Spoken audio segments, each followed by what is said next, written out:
పవిత్రమైన తిరుమల లడ్డూను చంద్రబాబు తన స్వార్థ రాజకీయాలకు వాడుకోవడంపై తీవ్ర విమర్శలు వ్యక్తమవుతున్నాయి. దేశవ్యాప్తంగా ఉన్న హిందువులతో పాటు మేధావులు చంద్రబాబు తీరును తప్పుపడుతున్నారు. లడ్డులో జంతు కొవ్వు కలిపినట్టు ఆధారాలేవీ లేవని, ఇదే విషయాన్ని దర్యాప్తు సంస్థలు కూడా చెప్పాయన్నారు ప్రముఖ విశ్లేషకులు తెలకపల్లి రవి. లేనిది ఉన్నట్టు చెప్పేందుకు చంద్రబాబు ఎందుకు తాపత్రయపడుతున్నారని ఆయన ప్రశ్నించారు. ఇప్పుడు అనిల్ కుమార్ సింఘాల్ను ఈవోను బదిలీ చేశారు. ఆయన మీరే కదా తెచ్చిపెట్టారు. ఆయన ఉండగానే కదా ఈ మళ్ళీ అనుమతి ఇచ్చి వాటిని కలిపారు. అంటే ఆయనకేం తెలియదు అని మళ్ళీ కథనాలు వీళ్ళే ఇస్తున్నారు. ఇది ఎలా? ఇవన్నీ పరస్పరం పొంతన లేని విషయాలు అవుతున్నాయి. మొదటిది ఇంకా చివరిది, ఇదంతా కొవ్వు కలిపారు.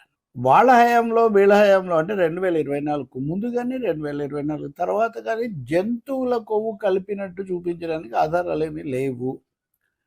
మరీ ముఖ్యంగా పంది కొవ్వు అనేది లేదు అని చాలా స్పష్టంగా చెప్తున్నాయి ఈ సాక్ష్యాధార ఇవన్నీ కూడా.